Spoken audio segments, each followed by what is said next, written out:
Hello, I'm David. Hi, I'm Julie. Now we're going to do a review of 2005's Monsters Menace America, a game of mayhem and mass destruction by Avalon Hill. This is a second edition of Monsters Ravage America, also by Avalon Hill. So this is ages 12 and up, takes about 90 minutes, 2 to 4 players. And it'll be 90 minutes with 3 or 4 players, 60 minutes with about 2. When you watched How to Play and Playthrough, it took about 90 minutes because I explained the game. So let's take a look at what you're doing. The immediate comparison is to King of Tokyo, which is a much more accessible and quick playing game. But the reason why I've kept this game in our collection is because this is strategic, meaning that where you go around the United States and you stomp infamy sites, bases, and cities, and you can mutate here when you go to like Roswell, for instance, or Nevada testing site. And you're powering up your monsters with mutations, and you're trying to get more hit points by destroying cities. And then at some point, when you stomp so many locations, 14 in a 2-player game, and there's more, you have to stomp more in a 3 or 4-player game. Then you do the final showdown, where then we face off. Now there's some strategy to that, because whoever stomps last becomes the challenger, and they get to roll first in the final showdown, unless the other player can get to the showdown space here and roll first. Now why is that important? Because when you have infamy tokens, you get to roll extra dice, which you can use in any fight. You might use that when you're attacked by military units or in the final showdown. So when you watch the How to Play and Playthrough, Julie had all these. You can only have 15, I believe. Yeah, I think I had more than that. You had more than that. I prevented Julie from using these, because of the strategy. But if Julie would have used her military improvement cards here, military research, she could have stopped me. She forgot to use this card. She could have stopped me from being the one that starts the fight. She would have started the fight if she would have used that card. So there is strategy in how you get the cards here. For instance, you can get Captain Colosso on your side, and you use that to fight other monsters, or the Mecha Monster. And each player not only controls a monster, but you also control a military unit. Either the Air Force, Navy, Marines, or Army. So Julie was the Mega Claw, and she controlled the Army. I was Gargantus, and I controlled the Army. The Marines. And there's some differences in the units. The Air Force and Navy, not having a third or fourth player, were on the board, and they're just there to slow you down because you can't move over military units. You have to stop and fight them. And if you manage to engage a monster in a fight with your military units on your turn, because what you do is you move your monster and your military units. So I'd be able to move the Marines. The National Guard, nobody controls. They're just placed into different locations just to slow you down. But if I'm able, I move my military units, in this case the Marines, and my monster. And monsters don't fight until the final challenge. But if I'm able to, after 2 rounds of combat, if any of my military units survive, you can get a military research card. So we were getting military research cards that way. And then you encounter the Space Aeon. So if you go to Infamy, you stomp it, and you get so many infamy. Julie's character gets 3 infamy instead of 2 when she stomps, and I'll show you that on the card here. You keep track of your hit points here, your health points. So Julie's special ability, she gets 3 infamy instead of 2 when she stomps an infamy site, whereas me, which I did before the final battle, I had some mutations that weren't that great that I didn't need for the final battle. I turned them in to get 3 extra health. And you can only have up to 40 health, even though it can go to 49, you can only have 40 health. The miniatures are pre-painted, which was unique at that time to get that.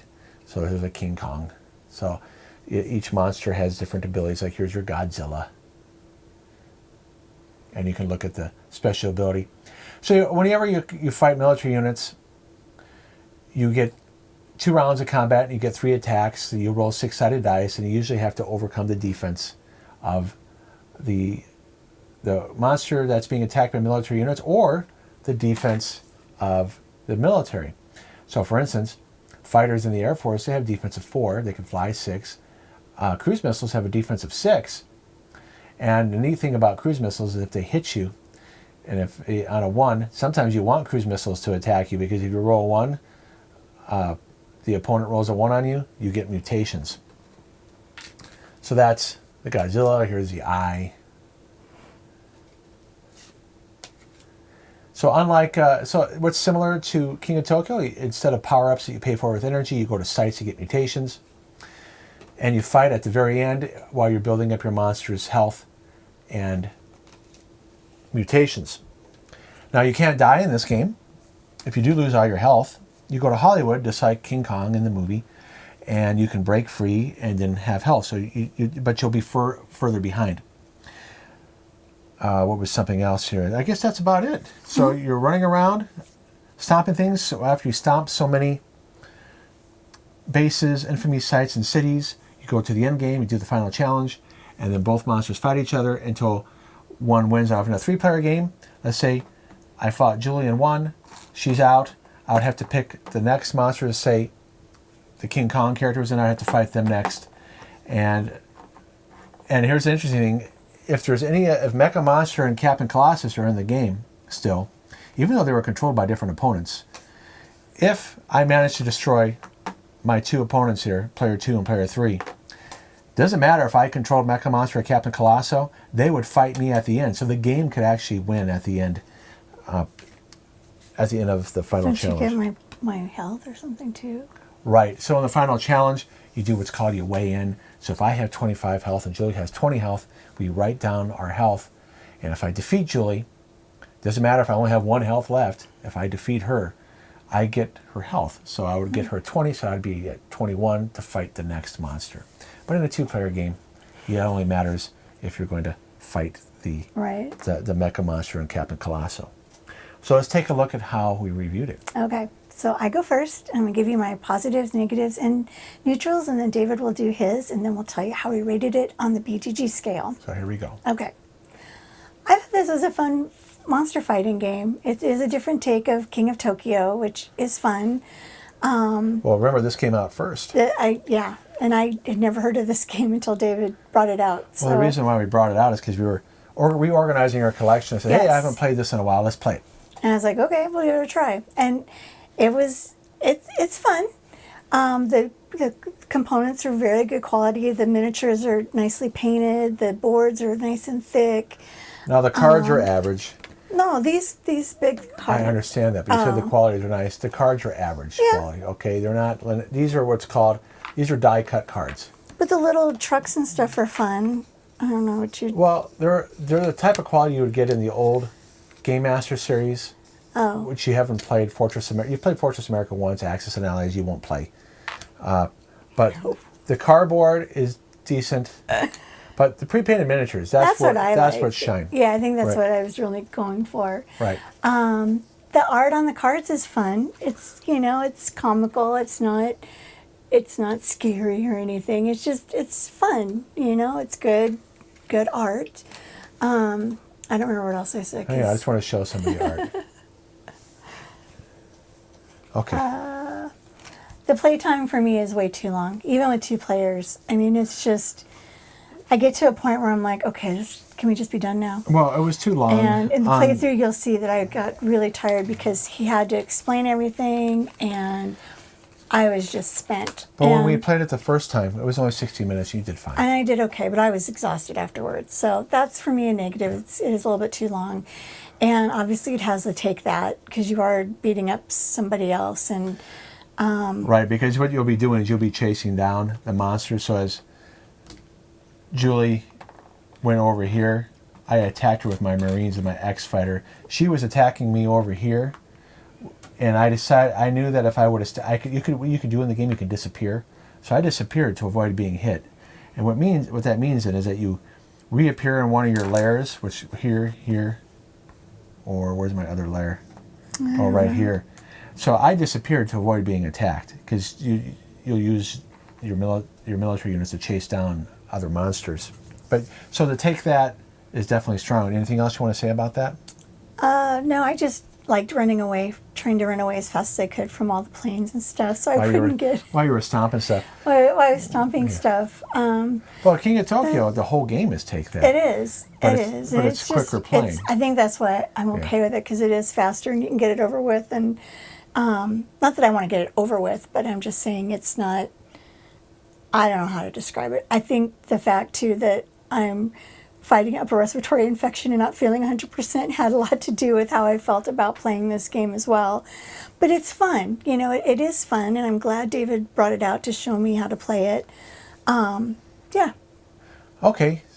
So, but it's a longer version of King of Tokyo. Very long. Yeah. All right, so let's see what I have to say. Probably a lot more than I did. But like I said, though, it's strategic. That's what makes a difference. King of Tokyo, you only have 2 locations. True. Makes it easy. All right, so it's a fun strategic monster mashing theme. If you're a fan of Pacific Rim, this is why you play this, the movies. Oh, yeah. It's a quality to average pieces and art, as I already showed. The miniatures are quality. The cardboard is quality, but not the cards. And yes, these are plastic. I think they're fun. They're fine. But they make better miniatures nowadays. It's all right. This is an old game, so it's an old game, exactly. Yeah. It's 18 years old. So there has swingy dice, rolls, and cards. So this is what they call a Ameritrash game, where you'll see when you watch the How to Play and playthrough, I wasn't supposed to win. And I win because I got very lucky. And there's swinginess in the factions and the cards that you draw. Well, and that's the other thing. I'm not real good at using all my cards, so that's... Well, Julie, there was a lot going on for me. As I mentioned, Julie would have won if she would have stopped me from going first. But see, there's just a lot for me to try and figure all out, where he's good at all this stuff. Well, it's a more strategic game. Yeah. Whereas King of Tokyo, you roll the dice 3 times. It's really cut and dry. I love it. you either hit a bunch of times or you don't. Yeah. Whereas this is like, okay, the player is doing this. Do I have a card to stop him? And then you got to think, how am I going to move my military units? So there's more. It's a lot going on. Even though it's more swingy, there's more going on here. Yeah. So swingy dice rolls and cards can definitely benefit you. That's why I was able to win. Yeah. I shouldn't have won. That was great that you did, though. And the cards and factions have balance issues. So I wonder, for instance, I gave Julie the army on purpose. It's really hard to take out tanks when they have a defense of 5. And then her missile launchers go first.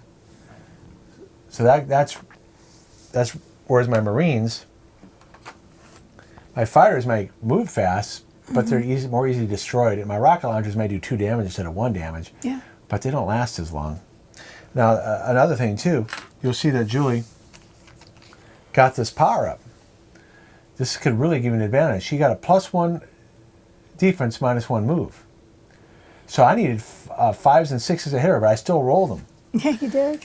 But then I had this to balance it out. I did 4 damage instead of 3 damage.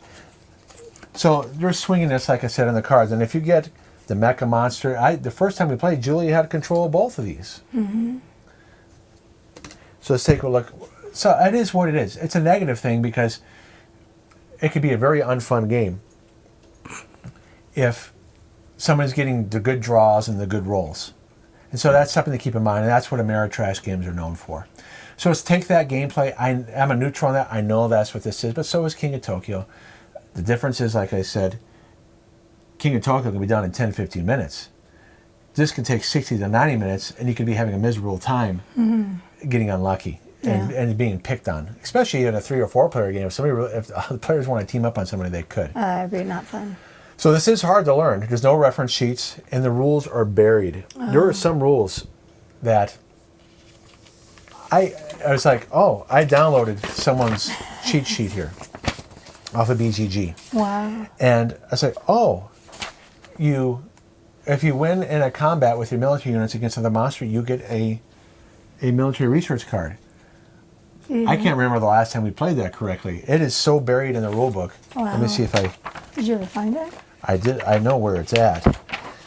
It's just it's old style rule book writing where you got to find things and they're buried everywhere. Oh my goodness. So it talks about it. Well, the point is, it's somewhere in there. It's in there if you manage to catch it. And it's highlighted how to smash. We weren't even playing Smash the first time we played this correctly. I forgot about it. So when a monster hits a military unit Okay, unit destroyed. I don't know where it was, but it's buried in here. So just keep in mind that if you are going to, we do the how to play and playthrough, but I recommend that you download on BGG this reference sheet. Well, not reference sheets, just cheat sheet.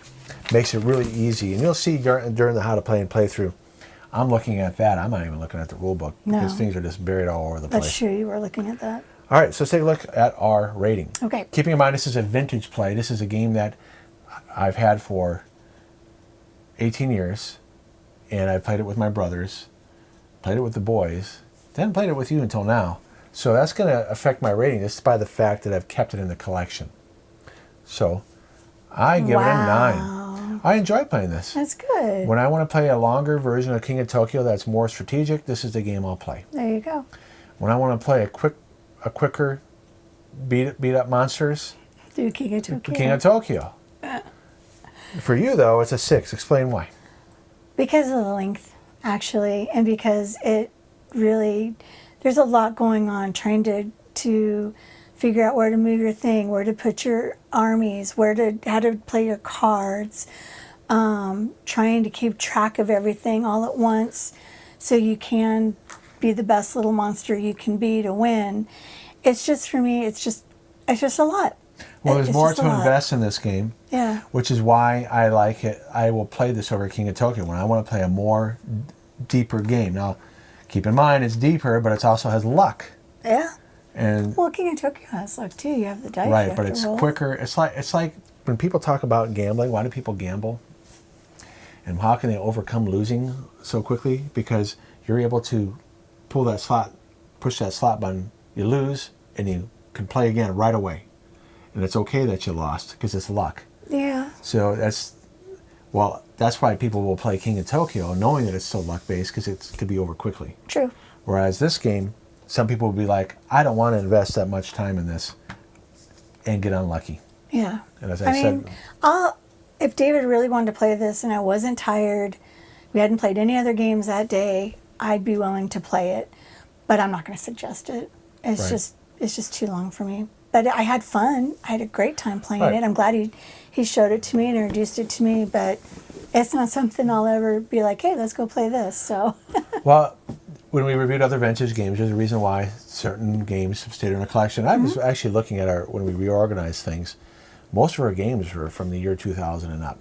wow, And maybe I'd have to look, maybe 50 really? games only from before year 2000. Wow, I'd have to do an analysis of that sometime. we should. But even then, game design has changed a lot, even since 2005. Oh, of course. I think it's always changing. Right. Otherwise, it'd be boring because it'd always be the same thing. But how many, for one, people come into the hobby, they don't know about these games. Two, would this be something they'd like, considering modern game design tries to avoid that much luck? Yeah. Now, there's plenty of take that games. Oh, yeah. Yeah, people are willing to do that, but Julie, I'm not real big on take that. right. I really am. I'm a very nice person. So when you consider that it's a take that game with a lot of luck, and then the game time might not be for you. But for me, I grew up with games like this, and this is one of the better ones. Well, he has 3 older brothers that enjoyed doing that to him. So Well, eventually we're going to do Block Mania, for instance. I love that game. So you can already tell that that's going to get a good rating. That's a Judge Dredd game that you haven't played yet. yeah, no, that's going to be way in the future. All right. Well, thanks for watching. Thanks so much, you guys. Please don't forget to like and subscribe, and we'll see you in the next video. All right. Bye-bye. Bye.